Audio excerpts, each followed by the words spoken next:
even in our sleep, we're actually being accessed and working. So it's a fabulous activity. I'll probably do something a little later. I'll do my own little talk about that in the next week or so. So thanks for Yeah, mentioning it. And I just would like, yeah. I know this is about my material, but yeah, I can't talk about the entity attachments and some of my material without mentioning that sure. because I've been so inundated and overwhelmed with insiders and people that have been coming to me that I've had to, offload and come to y'all. Yeah, well, And, it's really, and there's been I've had some major insiders. sure. One in particular that was active in one of the secret space programs that very few know about, called the Dark Fleet, Mm-hmm. and very few have inside information, and I was excited about it. And um, for a short time, someone that will remain nameless had released my full name out in public, Mm-hmm. and it caused this person to clamp up and remove themselves, and I haven't been able to talk to them again, and I was getting some really good information from them. Right. It's So, really unfortunate. yeah, so let's just underline that point here is that, the information that you're sharing and a lot of the people that are talking, and it is literally mind blowing. This is not, what's happening right now. Those that are sharing privately and will feasibly share publicly at some point, the information is staggering in its implication. Um, and I just, if you don't mind, just to underline, going back to the incident where the entities were detached from you, I think it might be nice if you just give a description of how that was accomplished. Because there's a lot of people sitting out there right now listening and wanting to know. And then number two, I think there's something that happened outside of your expectations. I think you were wired, let's say, to think that if you spoke, really bad things would have happened, and if, in your estimation, the opposite has taken place. Yeah, I was programmed with different kinds of triggers. Different people are programmed with different kinds of triggers. Mm-hmm. Uh, that sometimes they don't know why, but they'll. Some things made me, for some reason, I was just beyond my personality. I was just angry, making me angry, react angrily. Mm-hmm. And I have two children and a wife, and I'm a real laid back kind of guy, and it was just not my personality.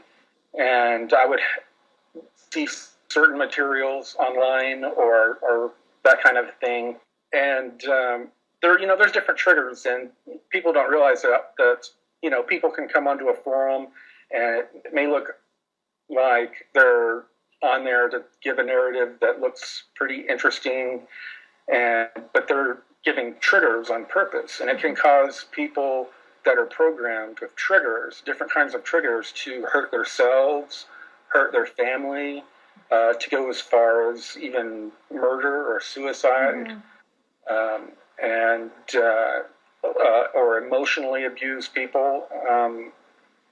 There's a lot of different things, and I felt that if I were to push the boundaries, something like that was possible. Mm-hmm. I had been warned off about some of the stuff I had spoken about very vaguely in some of my threads over the last few years, to stop being so open. Mm-hmm. And so, I was nervous about that. So about now it's been close to 2 years ago. I had this weird urge to remote view my light body. Mm-hmm. So I sat down and I started remote viewing my light body, and because of the things I've been through, my light body is quite a bit further out than my physical body. Mm-hmm. And so I started from the bottom top, and I started moving, and I saw all these different orbs just at different frequencies resonating, different colors, usually in the higher out of the Roy G. Biv spectrum, and the green, blue, indigo, violet color spectrum.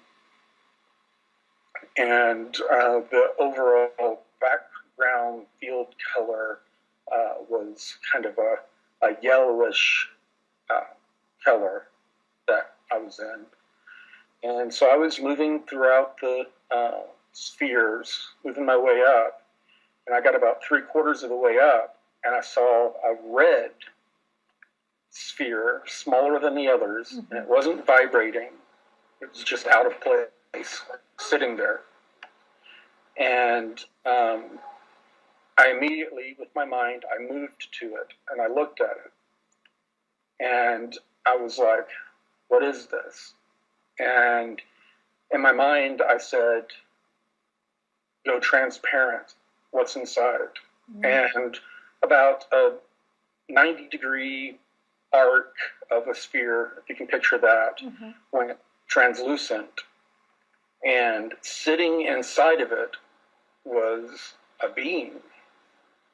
And I was shocked, and it was probably twice as shocked as I was. And it looked like kind of like a hunchbacked frog. But instead of a frog that's long ways, it was kind of like if you took a frog and squished it and made it perpendicular up and down. And we had a short dialogue. It was like, it was wanting to know how I knew about it. And you're not supposed to know about me. And I was asking, how long have you been here? And it was telling me, I've always been here. I've been here forever, your whole life. And he told me, you're mine. You belong to me. There was a long dialogue that I don't remember all of, but